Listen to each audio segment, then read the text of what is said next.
All right, 3. This is my Godfather collection, by the way, guys. As you can see here, I have a portrait that was given to me by the Cravens. Miss you guys. And then up here, you can see my collection of pops. You have some Goodfellas in the back end right here, but this is the complete Godfather Pop Funko collection.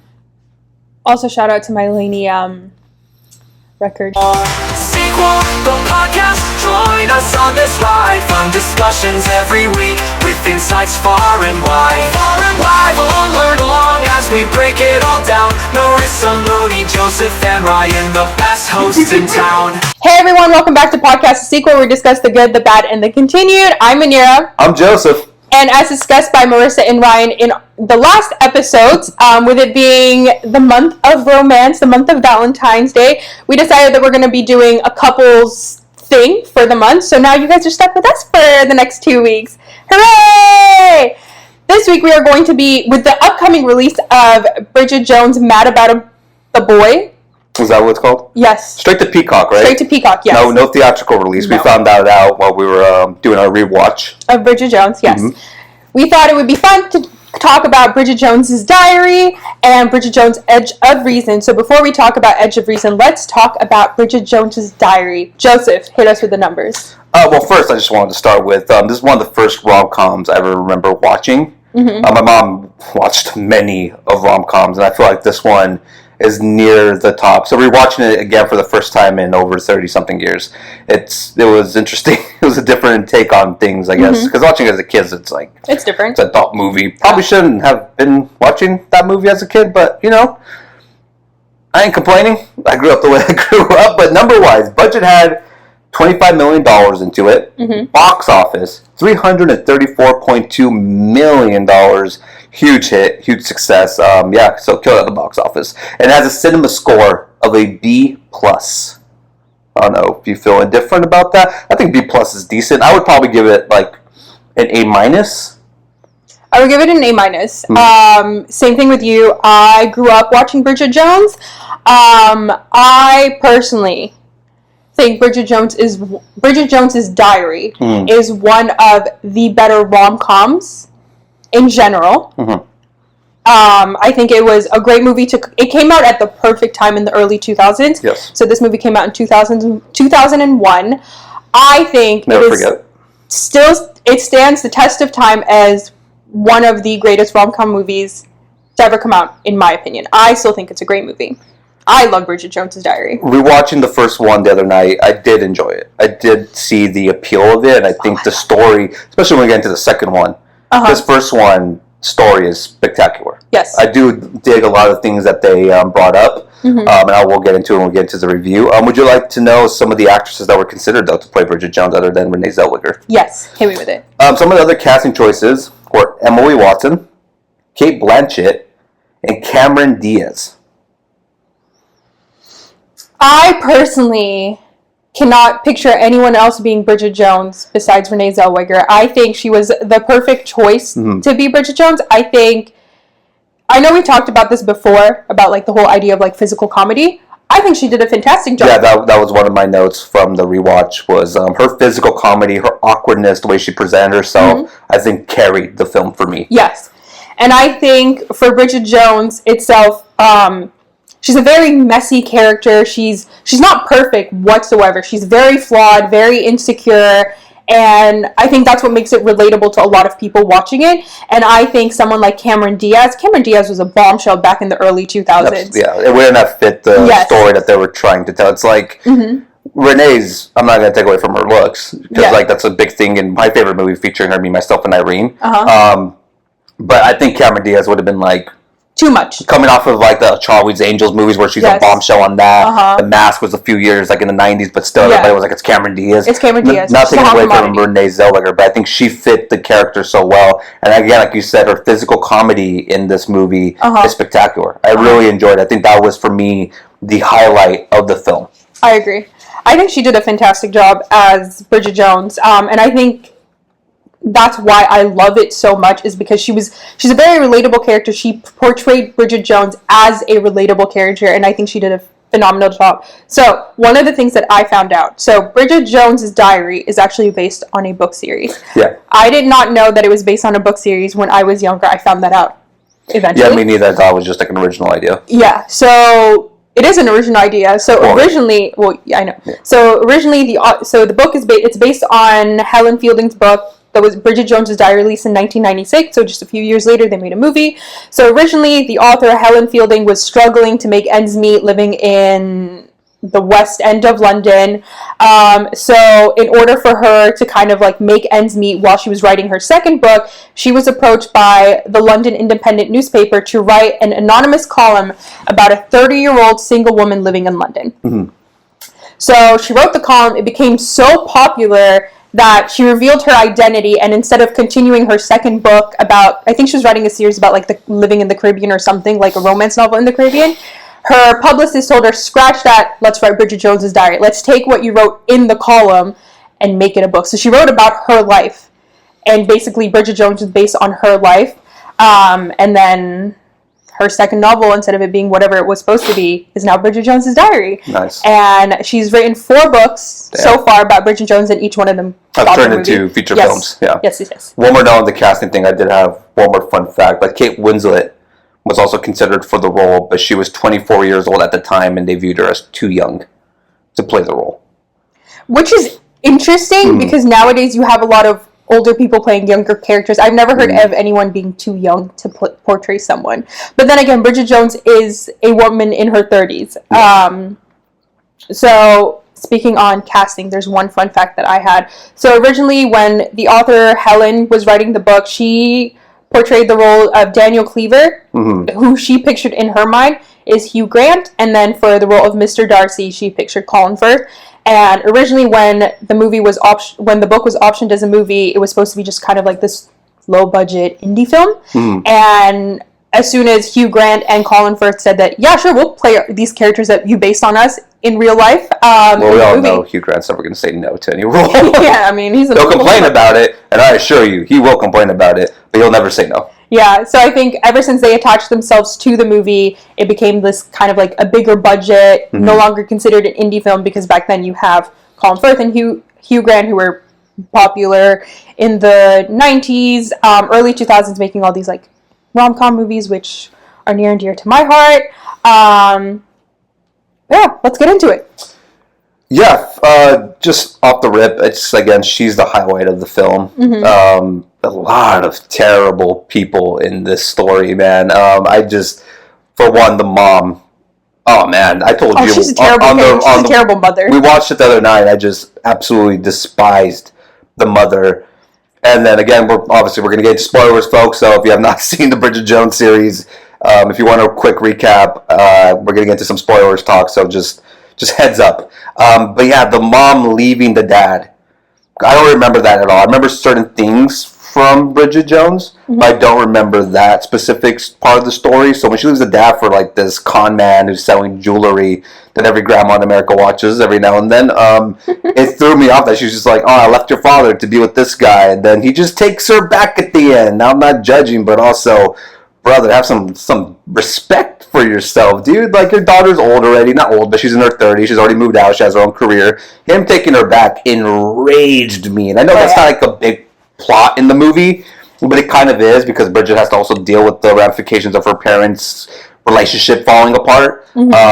So it does add to her story, but for their singular story, it enraged me so much. Also, the workplace. What the hell's going on in the UK, man? Like, they just like every lawsuit imaginable was popping up in my head throughout this film. I get it's early 2000s, things were quite a lot different. But it's also in the UK. What month did this movie come out?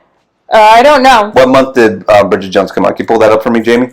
The first one, right? Yeah, the first one. The first Bridget. Obviously came out in 2001. I would love to know the month it came out. Just for... March. Okay, so they a few months before, a couple of twins got hit. But... So things changed after that. To me, like one of the biggest moments in our lives was that day in 2001. I feel like it changed the time warp continuum, whatever you want to call it, and things changed. But it was very like, what the hell, dude? Like, not even like her actual boss, but the main boss. I kept staring at like Bridget Jones' chest throughout. Hugh Grant's boss. And I'm like, dude, like, how is this even allowed? I'm like, this is insane.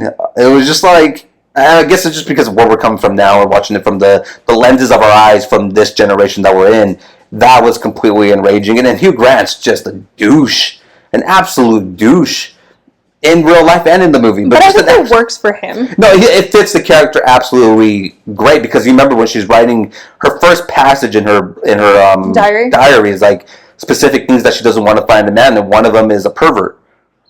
Literally Hugh Grant's character. That's basically what it is. He's abusing his power, and it is what it is. But yeah, a lot of characters in this movie just pissed me the F off. Like, it just annoyed me. Like, their characters are so bad, and to the point where you just kind of feel for Bridget Jones, where it's just like, so like, I'm in my 30s, so hopefully when like I'm at that age, hopefully I never have to deal with being in my 30s and dealing with being single. Hopefully, cross my fingers. I love you. Don't piss me off. I try not to. I try, but sometimes you gotta do what you gotta do. But I do kind of deal with that from the aspect of my family always bringing up the fact that I haven't had a kid yet. But we're responsible. And we realize when you have a kid, it's a big-time joint decision. You just don't have one just to have one. So, like, I understand that aspect from her point of view, because families do that. Families are overbearing. They're always like, when's the wedding? When's, like, the next chapter of your life? It always feels like they're pressuring you to do what they did. But that was different times, Mm-hmm. So, like, I did enjoy that aspect of Bridget Jones's story and, like, her character arc of finding the one.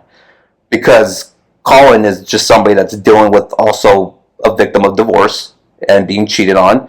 I do like how Hugh Grant presented his case as if it was Colin that screwed him over, and then we end up finding out it's kind of obvious. It's implied and obvious that clearly that's not what happened. You can kind of point that out, because I did immediately. I looked at you, like, it was the other way around, and it ends up being that. Highlight for me as well, another one, it was their fighting. When they fought each other in the streets, I loved it. It was such, like, the worst throwing of hands I've ever seen in my life or in any movie, but I think it added to both of their characters. Can I say one thing about the fight scene? One of the fun facts that I found is that the fight scene in the first and in the second one, especially when you mentioned, like, it was just them throwing hands, it was not choreographed at all. They just literally told them, fight. Yeah, there's like, they throw some spin kicks in there that don't even like land whatsoever. They're like a mile off, but it's just so funny. But I think it fits the entire theme of the movie. And I think it fits. It's a very messy, chaotic movie. Like, Bridget Jones's life is messy. It's chaotic. It's nonstop. It's not perfect. It's ongoing. It's just boom, boom, boom, boom, boom. And I think it added to it that these two complete opposite guys fight for her when one of them didn't really want her. But when he realized that he couldn't have her, he's like, well, because he wanted her, I want her too. And I think that helped too, especially that, like, he was kind of seeing that other chick as, like, his partner. The girl from the American Office? And I think he realized in more settings that she was at, Bridget, that he was like, I want that. I don't want this serious uptake of, like, hey, we're business partners, blah, blah, blah. My dad is also vouching for you. And it's like I want to see what it does. Like, oh, maybe we'll hear, like, wedding bells in the future. And they start playing it. And, like, you just tell, like, that's not what he wants. But clearly this is a guy that's damaged. Who could blame him? He got cheated on by his wife with his best man. That's wild in itself. But I do like what you said, too. I do like how Colin's character completely brushes her off in the first 5-10 minutes of the film, and then the whole full circle moment is now her witnessing him fighting for her by having two guys fight for her. There's a girl that's like trying to just find the one, love, and find the one that's going to be there for her for the rest of her life. So when she finds that, it is an interesting uptick in the movie. It's still recording, right? Yeah, it's still recording. No, that. Yeah. Okay. I think, like, with Bridget Jones, like, it's just, she's such a relatable character, as someone in her 30s. Even, like, back then, like, when I was younger watching this as, like, a child, I never thought I would not be married at 30 or have kids by the time I'm 30, but I'm very glad that's not where my life is right now. Did you think you would, though? I think I did, yeah. When I was younger, I thought I would, when I was a child, I thought I would, in my head, I would have been married after college, so around like 23, 22. Yeah. I would have been married right after college. I would have had my first kid by 25. Yeah, I agree. And then, like, I do, that's why I like the first one so much, is that I could vouch for, like, the pressure thing. Because you do see people, like, getting married, and you do see people having kids, and it's kind of like, I want that, but at the same time, it's very wishy-washy. Do I want that for ourselves? Or, like, for us? In the future, yeah. Or do I want that to appease other people's I want that for us, yeah. But I think it's always funny, like, when I was watching this movie, when I turned 18, my grandma told me, when I was 18, I had your dad. And, like, I get it, back in the day, that's what people did back in the villages. Yeah, my mom brings that up all the time. She's like, I was 20 when I got pregnant from you. And it's just like, I didn't ask you to do that. Yeah. I'm like, and I think it's like every time, like, when I turned, like, 20, she's like, I had my second kid at 20. And I was like, yeah, Grandma, I get it. And then now... But I think that adds to, like, why we so much enjoyed watching this movies, because, like, seeing her family do that to her... It's not just her family, too. I think it's also, like, her society friends, pressures. like, when she goes to that one dinner, and, like, all her other friends, like, how is it being single in your 30s? Like, making it seem like it's so taboo that she is. Yeah. And then she has that comment. It's like, well, it's just kind of weird when you have, like, scales under your body and everybody gets all awkward about it. Mm-hmm. But I think, like, her awkwardness added to the film again. But, yeah, it's, like, the pressure of, like, that time. Modern society. Society, thank you, yeah. I think it's also funny, like, her friends were giving her shit about, you know, being single and not finding one. But I'm like, aren't all of her friends single too? Except for I don't remember her name, but Moaning Myrtle. Dude, I see. Okay, on the rewatch, I thought Moaning Myrtle was a child in the Harry Potter movies. I thought she was like a teenager. We were watching this film and being like, "That's a grown ass woman." I was like, "That's not Moaning." And you're like, "No, that's Moaning Myrtle." And I'm like, there's no way, dude. In when she first shows up in not Prisoner of Azkaban, the Chamber of Secrets. I can't even tell you. I was like, I don't going full nerd right now. I'm like, in Chamber of Secrets, and she pops up in that movie. I thought I was like a teen. I did not know she was like a full-blown adult. And that movie came out like a few years after, I think. Let's see. Bridget Jones' Diary. But yeah, and that's the interesting thing when we'll get into in the second one. Her friend's point of view in the first film, it's totally swayed in the second one with the paranoia that they give her now. It's like, now you have what they have been telling you need, and now they're flipping it and being like, oh no, like, what if he's doing this? And we'll get into it when we get into it. But yeah, I was very annoyed by certain characters, but I was truthfully and entertained by Bridget Jones and Renee Zellweger's portrayal of that character. Colin was great. Hugh was great. I think they added a level of funniness, and again, her physical comedy, again, the highlight of the film. So yeah, I enjoyed it. I enjoyed it on the rewatch. I mean, I love Bridget Jones. I've seen Bridget Jones' Diary and Bridget Jones' Edge of Reason at least like 15 times in my life. Mm-hmm. Maybe more. I've only seen the third one twice, I believe. Mm-hmm. When it first came out, I watched it in theaters, and then I rewatched it one time randomly. But I mean, Bridget Jones' Diary holds a special place in my heart. I love all of these. I love Renee Zellweger. I love Hugh Grant. I love Colin Firth. I think they're phenomenal actors. Phenomenal. I've pretty much loved almost every movie that they've done. Like, one of my personal favorite rom-com movies stars Hugh Grant and Julia Roberts. A little movie also based in West End of London, Notting Hill. I think that's probably my favorite Hugh Grant role, and also the one role that he stopped being an asshole in. I think it's such a good movie. I always feel like nostalgic watching it, even like the fashion choices and like the late 90s, early 2000s, just watching it makes me just feel nostalgic of like my childhood. And honestly, probably the reason why I've always wanted to go to London and why I went is because of Bridget Jones. Like, I love Bridget Jones. It's such a heartwarming movie for me, and I feel like it's very nostalgic, and I'm just like, it's like a good comfort movie watching it. Yes. Soundtrack, phenomenal. I love the soundtrack. Great soundtrack. In the first one. The second one. We'll get into the second one. Second one, we'll get into that. I think the soundtrack is just great. It adds, I feel like they chose the right songs to kind of like add to like perfect pairing. Like the perfect wine and cheese in this movie is like the movie and the soundtrack. Mm-hmm. Like, it just adds, they chose the perfect songs to kind of like display like Bridget Jones's character arc and how she kind of like has like her downfall, but then slowly rises, and like you can see it like with the song and like the choices she makes in her own personal life in the movie. I think it's such a good movie. Like, I honestly don't really have anything bad to say about this movie. The one thing I do have about this movie, and it has nothing to do with the movie itself, it's more about like the choices people make in movies.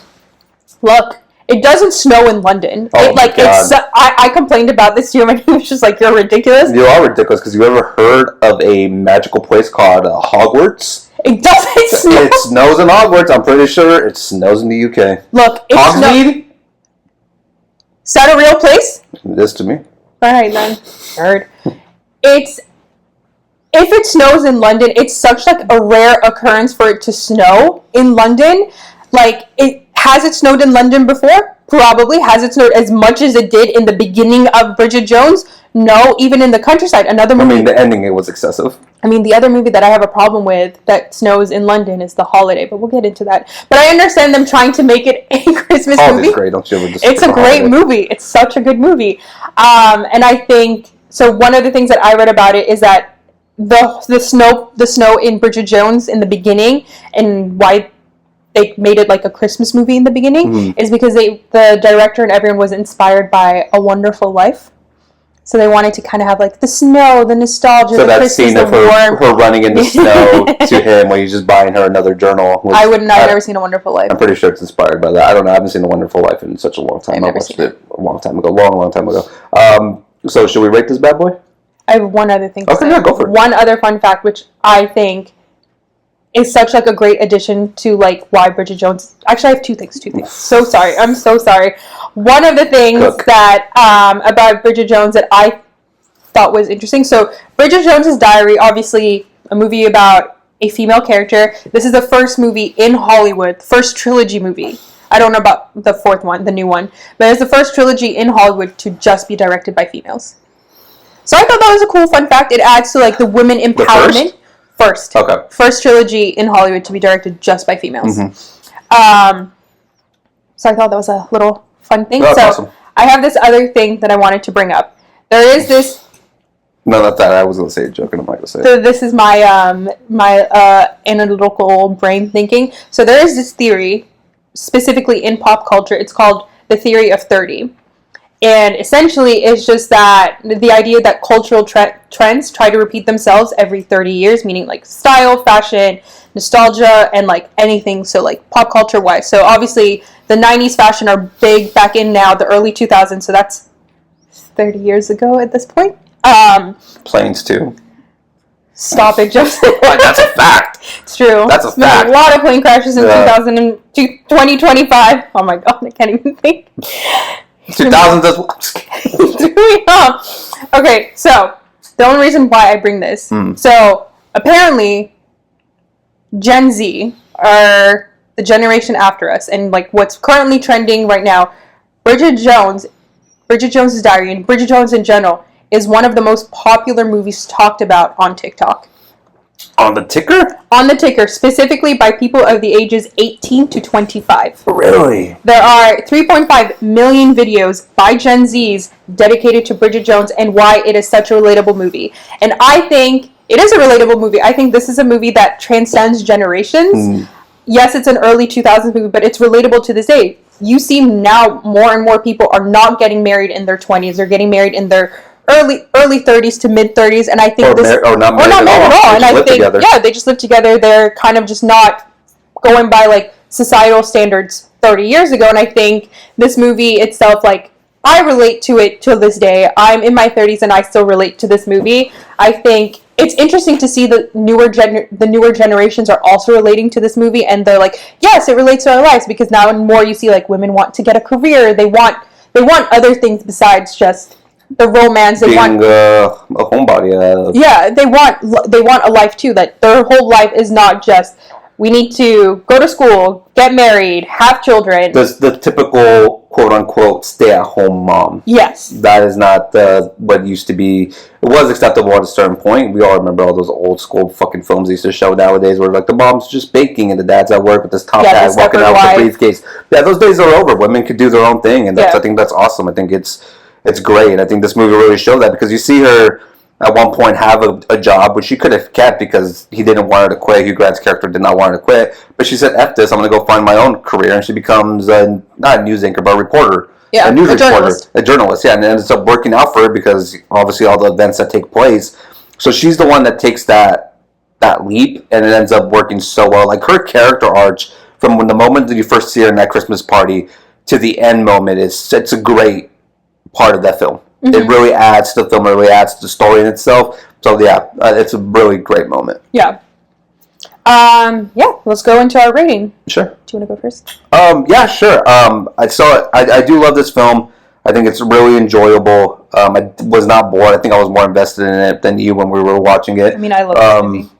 So I had a good time with that. With all being said, I think it's one of my more enjoyable rom-coms that I will watch anytime. I think it's a really great time. So I'm at a 3.5 out of 5. Okay. 3.5 out of 5. I think it's a good score. I think Renee Zellweger was the highlight and the absolute MVP of this film. I agree. I mean, I've said it a million times already. I love this movie. I think Bridget Jones' Diary is such a great rom-com movie. It's one of my favorite. I've said it already. She's a relatable female character. I think what's great about her is that she's a woman that the regular American British woman, the regular woman in life can relate to her. Like, she's insecure about her look. She's insecure about her aspects in life, like her love life, her personal life.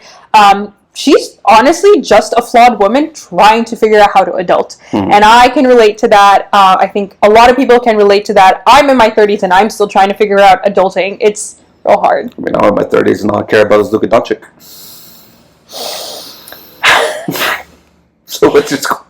I think it's just such an interesting movie. I love it. It's a movie about women in their 30s trying to figure out how to be a woman in your 30s in society. Yeah, it's a relatable movie. Aspects, the family stuff, at the workplace stuff. There's so many like just living your life aspects to this film where I think like it wasn't over the top. It wasn't like too ridiculous where you're just like, oh, which is now when we get to the second one, you give your rating. Overall, I think it's a messy, it's imperfect, it's such a chaotic film. But I think that's why I love it. I think it adds to it that the movie itself is it's very like, not necessarily like choppy, but like there's witty dialogue, it's comedic, it's very like all over the place because Bridget Jones herself is all over the place. And I think that's what makes me love it more, is that it's such a relatable film, and the way that it was done and like the writing and everything makes it so relatable. I'm going to give it a 4 out of 5 pockets. Okay, yeah. We're pretty close. Thoroughly love Bridget Jones' Diary. Now let's get into Bridget Jones' Edge of Reason. So this movie came out 3 years after the first movie. Yeah, 2004, December 8th, 2004. Well, let me rephrase that. That's 3 separate release dates. State Theater came out October 28th, 2004. United Kingdom and United States, November 12th, 2004. And in France, it came out December 8th, 2004. Okay. Yeah. Okay. So, one of my biggest issues with this movie. You want the budget? Oh yeah, hit me with the budget first. Sorry, no. Sorry. $40 to $50 million budget. Box office $265.1 million. So still, people went out to check this movie out. There's still a fan base. Obviously, after the first one did pretty well, there's going to be people still excited. And the cinema score was a B+. So the same cinema score as the first one, and that enrages me because how, Sway? You don't got all the answers, man. Yeah, I mean, I as a child watching this movie and as an early teenager watching this movie, I loved this movie. I thought this movie was great. Like, I used to watch Bridget Jones' Diary, Bridget Jones' Edge of Reason together. That was my comfort movie. That's what I watched when I was homesick from school or whatever. It was that. That was your Godfather 2. Yeah, it was. It's terrible. It's going to enrage so many people. But anyways, my personal preference. I think, like, for me, like, it's such, like, a nostalgic movie. Both of them together. Like, I grew up watching those movies. And I think watching it now as an older woman. With different lenses. With a different lens. Dear God, this movie is not that great. I still love it. It's just not that great. And it's not just because of the Thailand connection. But to me, this is the Hangover 2 of rom-coms. Okay. Where it's like completely unnecessary. I understand why they did it. The movie made a bunch of money. The sequel was going to happen, especially early 2000s. Dude, they're greenlighting every single freaking thing you put in their like lap. So I get it, but it's so like ridiculous. Where the first one to me, it still has some awkward, ridiculous moments, but it still felt very grounded. Yes. Where this one tries to like go over the top, and it commits so many like sins of sequels. Yeah. Like instead of like Americans going to Europe for the sequel, the Europeans go to like Thailand. Yeah. But then it's just like over the top, and like, how could we top this? Like, I gotta be honest with you, her getting arrested for the cocaine snake. What are we doing? How is that the way how you bring back her and Colin's Mr. character, Darcy. like how is Darcy and Bridget Jones' Darcy. reunion is because of her getting arrested for having a cocaine snake. Like, to me, that's the type of movie that feels like it should have been just straight to VHS. That's the way it felt when I was watching it. Whereas the first one is so grounded and so practical, where I can get behind that. But oh yeah, relatable subject matter, relatable storyline, understandable things that are going on that don't seem really that ridiculous. Maybe certain, like the fight scene. Come on, that was ridiculous. But like this one, just so many ridiculous. It's very over the top. Her getting high off the mushrooms and like being in the water.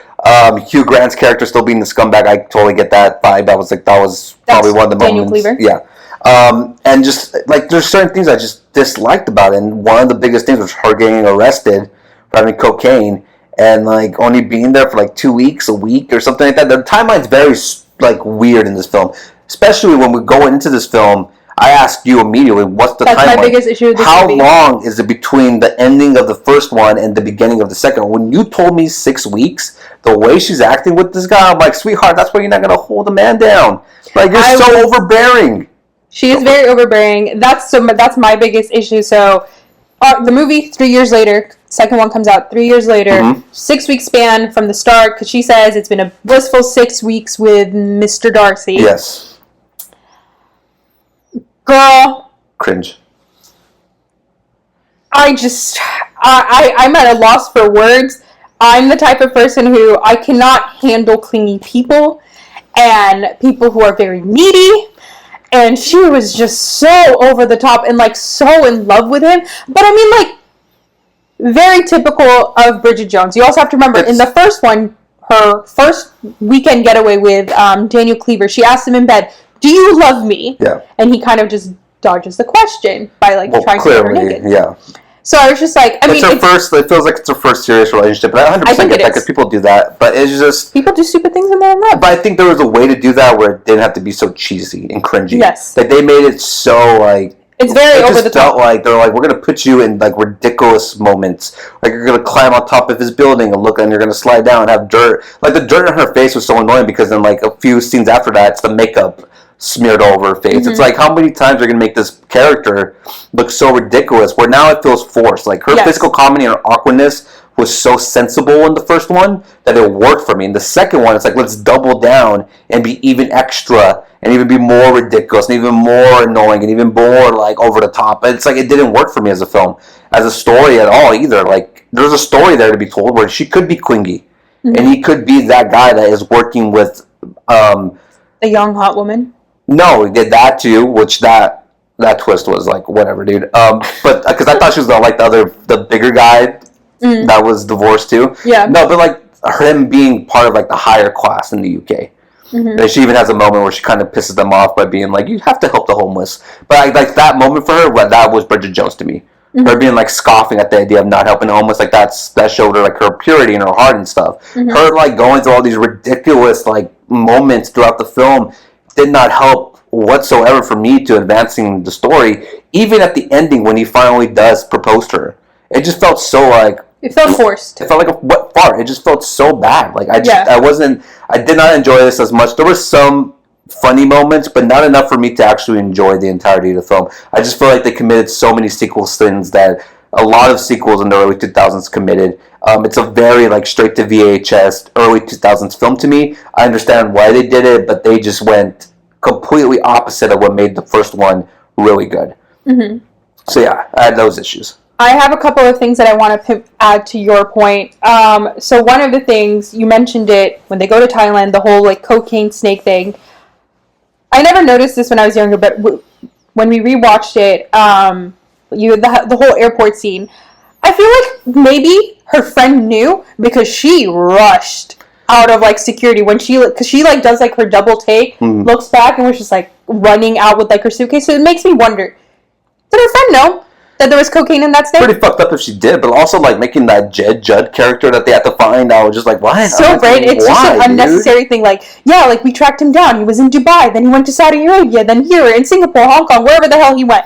It's like, why? Well, I feel like they did that just to make Colin's character seem like he was like all hands on deck, like trying to find solutions to get her out because clearly he still was in love with her. Mm-hmm. And but like it still was so random and so dumb. And then like also her believing in Hugh Grant again.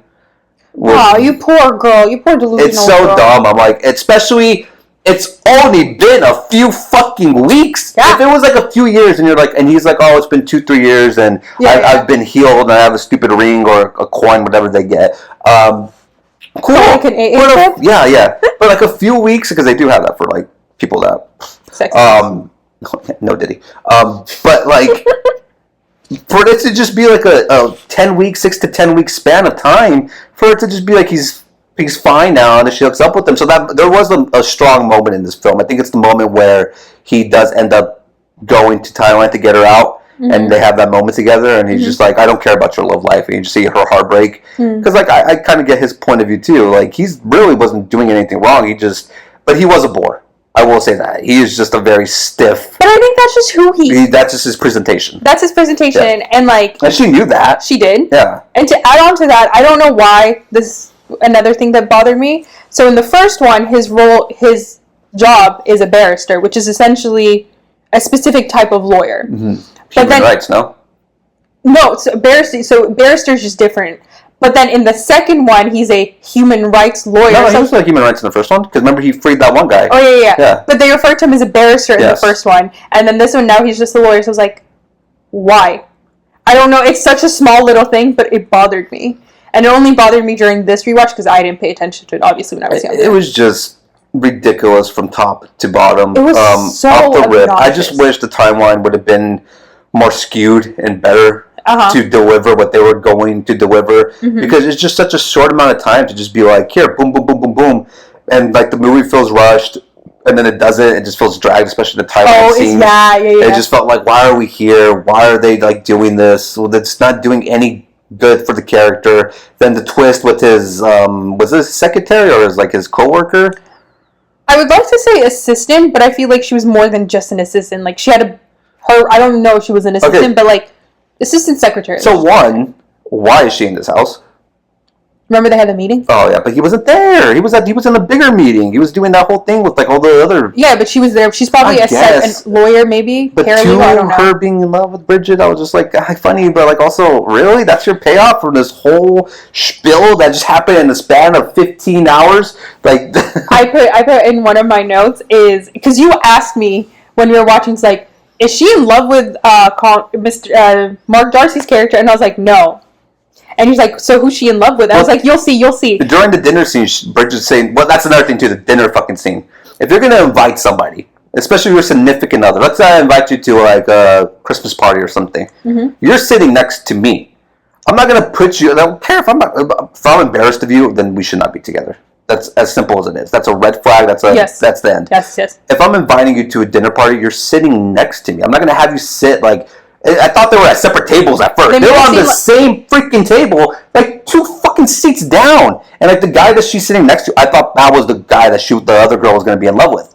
That was the random twist. But that enraged me. I'm like, what does it matter, brother? She's like right across from you. If you're embarrassed from her, she's still sitting in your table. Like, and it made it seem like, because when I completely forgot about it when we rewatched it, when he was like, when he told her, he was like, so you're going to be sitting next to this person. She's like, I'm not going to be sitting with you. It's like, no, like, this is better for you. So then it made me, like, question. I was like, oh, I guess they're not in the same table. And then you see, like, the camera angle shift. And they're like, oh, they're just, like, 2 people away from each other. Like, from where I'm at to, like, wherever this area, that's how far they were. Yeah, it's a round table. You can just have every person shift 1 seat down, and you'll be right on the other side because he wanted to sit next to that lady. It's like, just put her on your other side.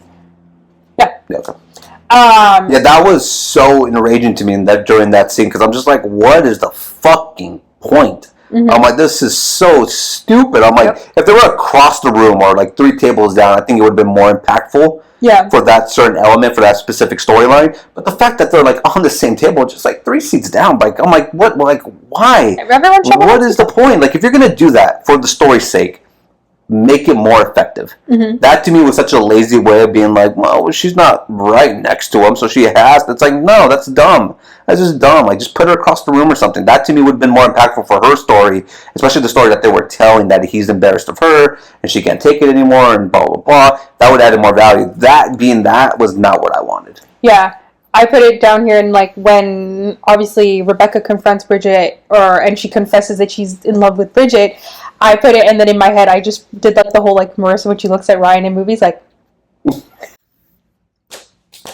just wait for it, just wait for it, and I just want to be the Marissa, be like.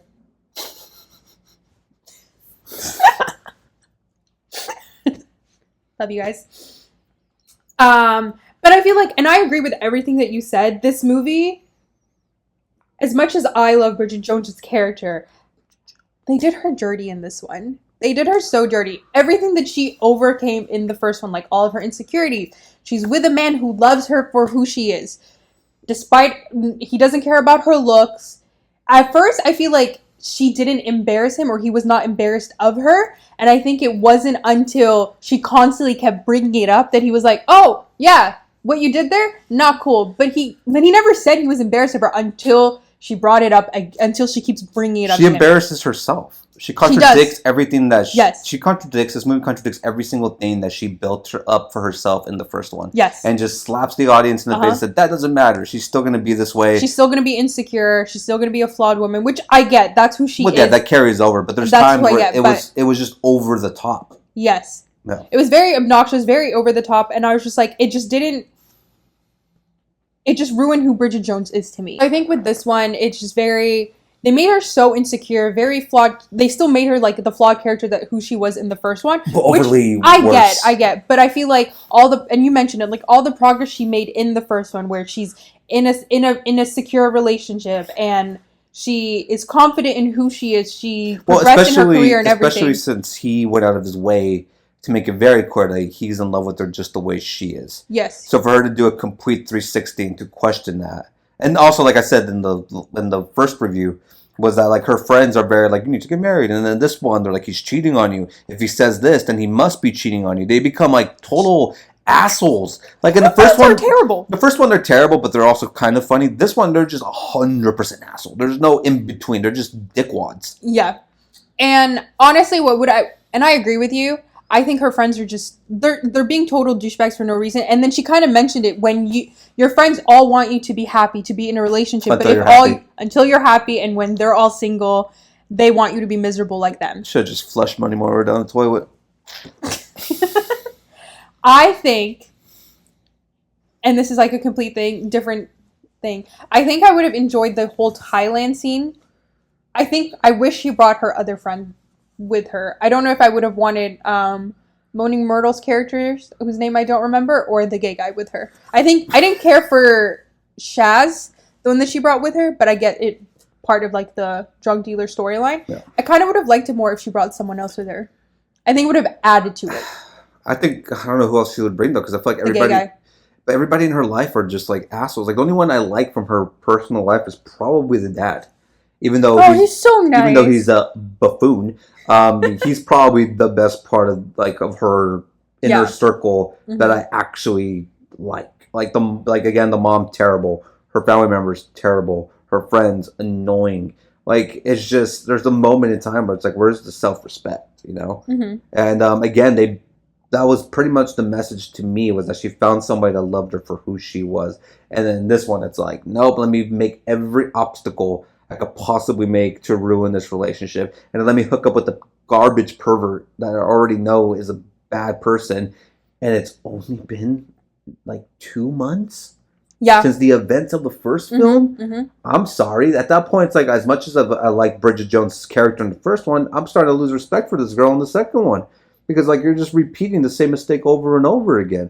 And the fact that he still takes her back and still like marries her, that's cool, because that just shows his type of character, that he does love her with all the mistakes and all the bad red flags that she has. Mm-hmm. Like he's still committed to, and this is a guy that should not be, because of all the things he's been in his life and his traumas. Yeah. So I came out of this movie really liking Colin's character a lot more. Yeah, Darcy. I came out of this loving Darcy more than any character in the entire series. Now, obviously, I know the third one's gonna get wonky, and we'll get to that when we get to that. But so excited for I really enjoy. Well, that's gonna be hard. Darcy and McDreamy. Whew. I don't know who I would pick. I like McDreamy. I love McDreamy. But I also like I've loved McDreamy since he was in Scream. I've loved Colin Firth since he played Mr. Darcy in the 1995 I mean, Pride and Prejudice. he was great in Kingsman. So, He was? Yeah. He was. This movie was just so ridiculous to me, and I still can't, like, watching it in our rewatch, I still can't get over the fact of how obnoxious they made her. Yes, she's obnoxious, like, she's an obnoxious character, she's still messy, she's still in her, like, chaotic life and everything, but I just feel like they just did her dirty because they just didn't make her... She's still in her 30s. She's still 32. She's in her 30s, but I feel like they just, I don't know, like, something about, like, the way that they made her, like, this lovesick puppy.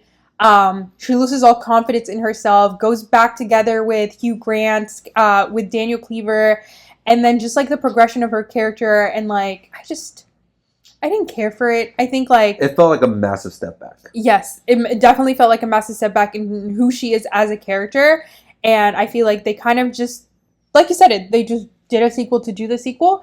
I know that this one is somewhat... The book is different than the movie. I know, like, Daniel Cleaver's character, he does not have a big role in her life in the second book, from the little brief plot points that I've read, but they gave him such a bigger role in this one, so I don't know if the whole tie-line thing is in the book. I didn't make it I that never far. read the books. I have never read the books. I wouldn't know you. The Kinda fans makes have me- read the book. Let us know down in the comments. Kind of makes me want to read the books. Go for it. I On really culture. wish it would have kept a lot of the tone from the first one and Yeah. been more grounded. I think there was still a story to be told there, Mhm. and I feel like they went for the early 2004 shtick, which is like more is better, and it's like no, it's not. Mhm. Less is more, especially in movies like this. This movie did not need to travel or have, and if it was going to travel, make it make sense. Don't have it for a specific moment. It just felt cheesy. I felt it made the character even worse when Mhm. it had such a good closure in the first one, but you could still have moments of them working through the relationship without the ridiculousness and the very rushness of the entire film. Like things just go boom, boom, boom, boom, and you're just like, whoa, man! Like there's really no stability here for you to want to invest in that character anymore because you're just like, really, that's just you want to invest after the first one. The second one, you're just like, this is ridiculous.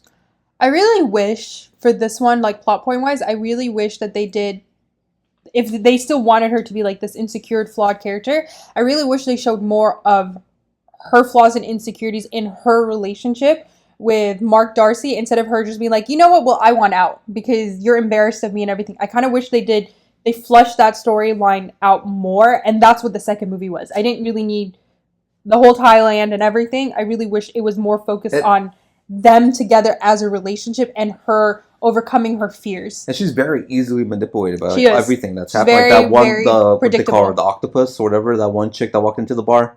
Yeah, and yeah. is like hitting her with all these like facts, and not Mhm. facts, but just like bullshit. Yeah. And like she just ends up falling Gullible. for it. Yeah, That's the right word. There you go. And she ends up falling for it. And it's just like, and even when like he gets that phone call, right before he gets that phone call from the assistant, the other girl that's more Rebecca, yeah. He literally tells her, just stay there. Mhm. I'm gonna go to the bathroom. Yeah. Just stay there. And she spirals. And she spirals off of one voicemail, which yeah, does sound kind of bad. Yeah. But at the same time, it's just like he's just like, what did I do? I just went to the bathroom.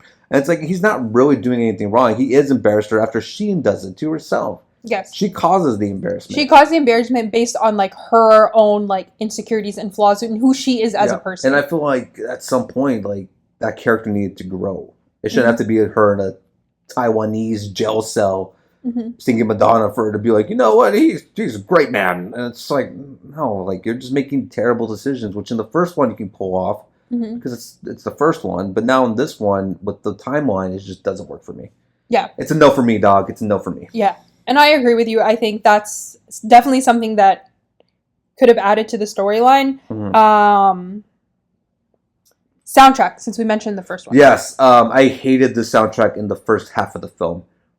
Big old rebound. Banger in the second half of the movie. Dude, they got some like I looked at you the first half of the movie and I'm like, this soundtrack is terrible. Like the first one has some jams.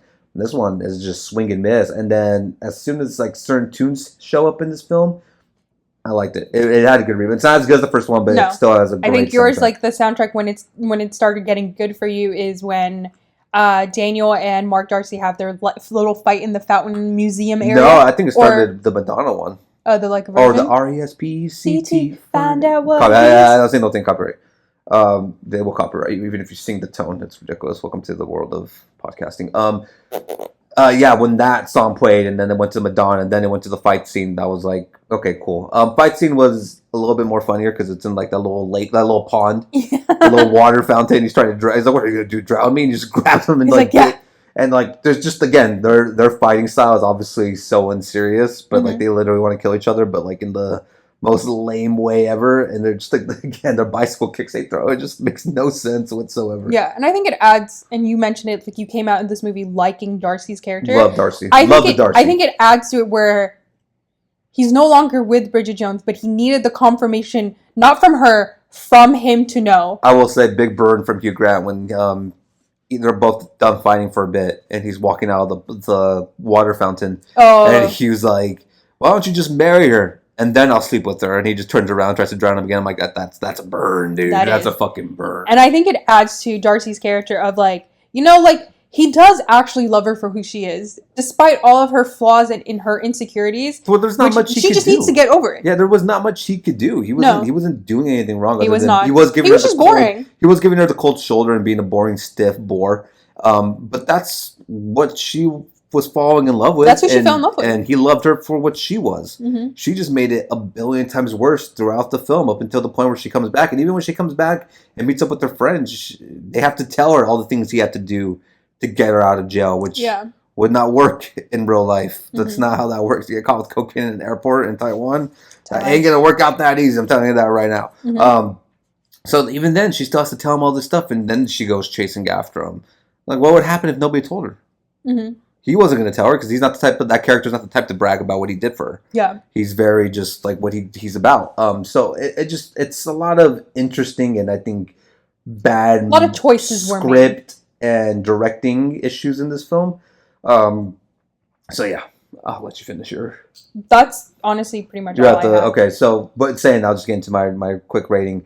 I feel like the writing was lackluster, the directing was lackluster. I feel like the story was just bad. I think they took a character like Bridget Jones, who was very interesting, and again, Renee Zellweger is still fantastic as the role she's playing. Her physical comedy is great, but then again, story wise, timeline wise, cast like it's a big drop off for me from the first one. It's such a huge drop off that I'm at like 1.5 out of 5. It's not entertaining. Like cinema score being a B+ to me is fucking wild, and I do wonder if it's just early 2004 and people are just excited to go to the movies because cinema scores are based off of the cinemas, the theatrical response to the film. So I do wonder if that's what the case was in 2004, because you got to remember there was a moment in the early 2000s where we were just getting fed dog shit and we were eating it up because we're like, this is the best it's gonna be, and then we didn't realize how bad it was when it happened. But yeah, and all that being said, I am at a 1.5. Very unfortunate that, to me at least, and again, if you have a different opinion, please let it be known in the comment section. Just don't call us white. That this movie just had a big drop off, so I'm at a 1.5 out of 5. Valid points. Like I said, I love Bridget Jones. I grew up watching the Bridget Jones, not sequels. That's the right word. And it really hurts me as like someone, the way that I reacted to it now. I still think Bridget Jones as a character, she's funny, she's hilarious. I think she has her moments that makes me laugh in this movie. And honestly, like, I still had a great time watching it. I still enjoyed watching this movie with you, because you've never seen the second one. You've only seen the first one. No, I've only seen the first one. I don't think I ever got around to seeing this. Well, like, that's the thing. Maybe I did. I just don't remember. Maybe I blocked it out because this is 2004, so I was still in elementary school. I was still like a youngling. I was still a youngin. So maybe I did. Well, no, 2004. I don't know. I don't even remember my own timeline. So maybe I did, maybe I didn't. But I don't remember this movie whatsoever. There are certain parts in the first one that I was like, oh yeah, I remember this. I remember that. The second one I had no idea about. I had no idea they made a third one. I had no idea a freaking fourth one was coming out. But now I do. And now we're gonna end up having to watch all of them because now I'm invested. We need to know how Bridget Jones's life ends. And it really hurts me that I didn't enjoy this one as much as I did with the first one, like, during my rewatch. But then again, this movie did fall into like the sequel sins, as you've mentioned, and like just making her such like an over the top ridiculous character. It just really didn't sit well for me. Bridget Jones, I expect more from you. I'm at a 2.5 for this movie. Still made me laugh, still made me chuckle, still holds a special place in my heart. But storyline wise, the second half of the story just went.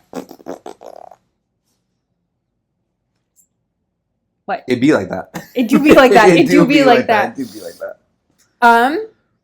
Do you have anything else to say about Bridget Jones' Edge of Reason? I'm excited to get into the next one. I'm excited for the new one that just came out. I am now unfortunately invested into this story. I personally love the third. I just third wish, one. yeah, you so much better than the second one. You were telling me that you do enjoy the third one. That would be my first time watching it, and then you guys would be able to see that review on next week's episode because we were not done with Bridget Jones. Next week we will be talking about the third installment in the Bridget Jones saga. Yes. With that being said, thank you guys so much for watching. Don't forget to like and subscribe. Joseph? Hit that notification button so you guys know when we upload. You will be notified via whatever you get your notifications from. Make sure to comment down below if you are a fan of the Bridget Jones saga, the movies, the book. Let us know your opinion down below. We love seeing it. We'll give you guys a shout out on the next episode. Let you guys know what we think of your guys' opinion about the film. As always, like and subscribe, as she said. Noti button, comment down. Let us know. We will see you guys back next week. Hope you all had a great Valentine's Day weekend. I know I did. Oh, I know I did. How? We will see you guys next week on another exciting episode of Podcast The Sequel. Bye. Thanks for listening. Until next time, the podcast, a show so sublime. Marissa, Mooney, Joseph, and Ryan signing off with glee. Join us next episode for more sequel revelry.